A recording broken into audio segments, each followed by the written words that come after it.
So what is happening in Hollywood? Nobody knows. The worst thing to call somebody is crazy, is dismissive. I don't understand this person, so they're crazy. That's bullshit. These people are not crazy, they're strong people. Maybe the environment is a little sick.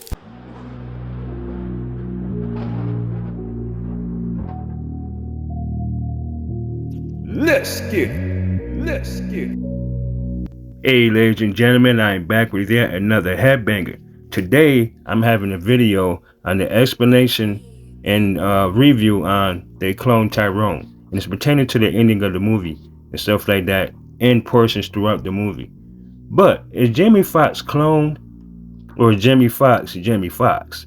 Because he does appear to be a little bit different, but in the video, he thanked certain people for allowing him to work again. But let's get to this whole thing. Was recently released on Netflix, and I was very surprised with the movie. From the intricate and powerful story, the decision to have it shot on film, and also the fact that it churned out a story that was better than a couple of episodes in Black Mirror this season, I was really impressed. With an ending that was deliberately a tad confusing whilst leaving some unanswered questions, let's recap, break down, and explain all that there was to take away from this movie. So let's get into it. Here is The Cloned Tyrone ending explained and review. Just to let you know, this video will contain spoilers. Oh, and if you enjoy this video, then feel free to hit subscribe. Thanks. The ending explained and the true meaning. As we embarked onto the ending of the movie, we saw that Fontaine and Slick Charles had devised a plan in order to get Yo-Yo out of the lab underneath the Glen. We saw that despite the fact that the neighborhood was on constant watch by the government, they managed to stage it so that they'd believe that Fontaine would be killed and another cloned version of himself would go on to be created. With the real Fontaine not actually being killed in his encounter with Isaac, he instead took a scientist hostage once he was inside the lab and got them to open the doors, so the rest of the plan could then take place.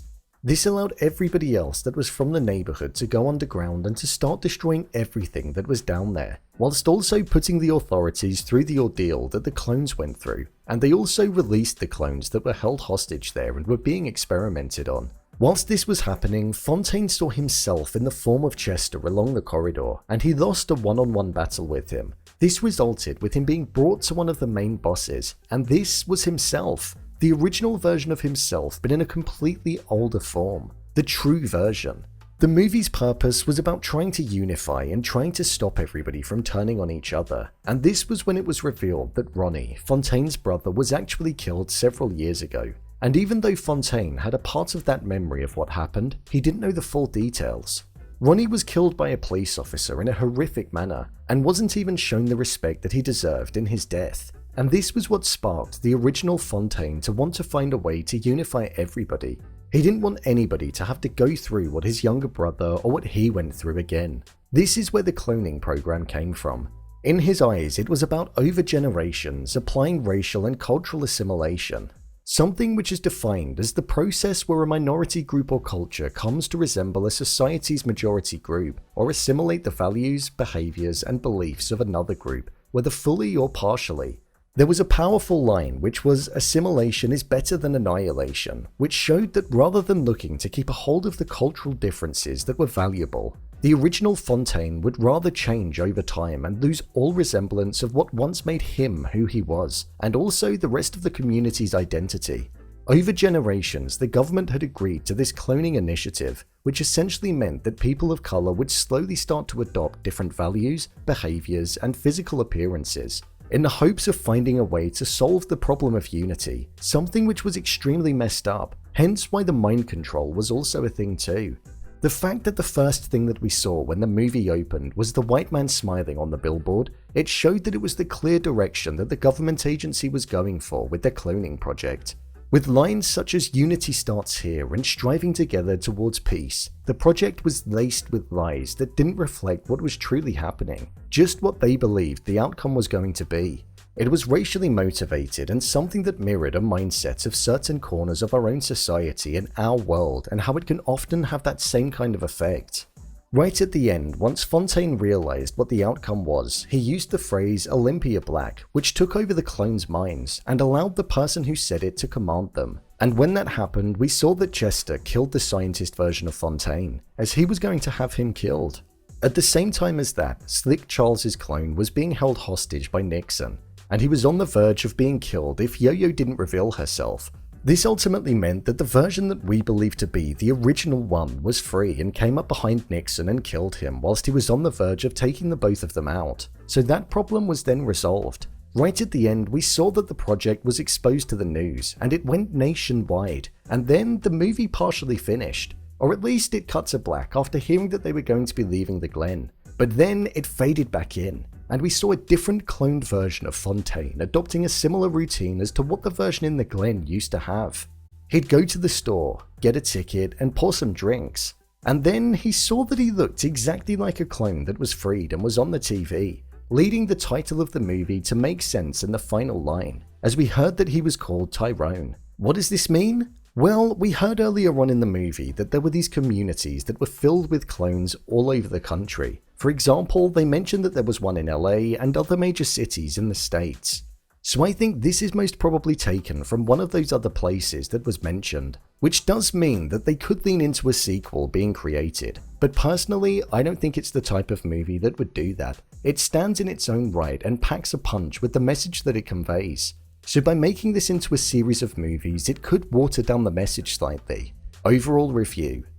I thought this movie was a really good one. I didn't watch a trailer before putting it on. I only read the synopsis, but I wish I had have watched the trailer as I wouldn't have waited a couple of days to watch it. The style of this movie is incomparable to most things out there. The fact that they decided to shoot this movie on film was a great choice too. It added to the harsh and grainy nature of the environment that they were in, and the exploitative situation that they found themselves a part of, showing that there were rough edges that were present. The dark nature of the grading, but paired with illuminated lights, set up an atmosphere that felt ominous and allowed that sci-fi element that it really nailed down in the story to be supported from a visual perspective. It was mysterious and visually, it showed us that. This is the best thing that I've seen John Boyega in. Granted, I've not seen him in that much, but I was so convinced by his performance and he looked like a broken individual that was mourning his brother. Watching his descent as he discovered more and more about his life being a lie and that he was just a clone was something that was so haunting to witness. If you think about it, he played the main clone, Fontaine, he played his original self in an older form, he played the loyal companion to Nixon, Chester, and also Tyrone at the end. So there was a lot of range that he had to emit. Jamie Foxx was also hilariously brilliant as Slick Charles. His chemistry with both John Boyega and Teyonah Parris was top tier, and he was drastically different when engaging with both. He was definitely the comic relief in the movie, but it wasn't overkill or made it feel cheap. It was added at the right point from a tonal perspective. Teyonah Parris was also exceptionally good in this movie too. You saw a character that really wanted to stand up for herself and be an exception and transcend the image of what people viewed her as. And that desperation to fight for what she believed in was ingrained within the character's core, and it never yielded, so I'm glad her character got a somewhat happy and optimistic ending. The pacing of this movie was done really well.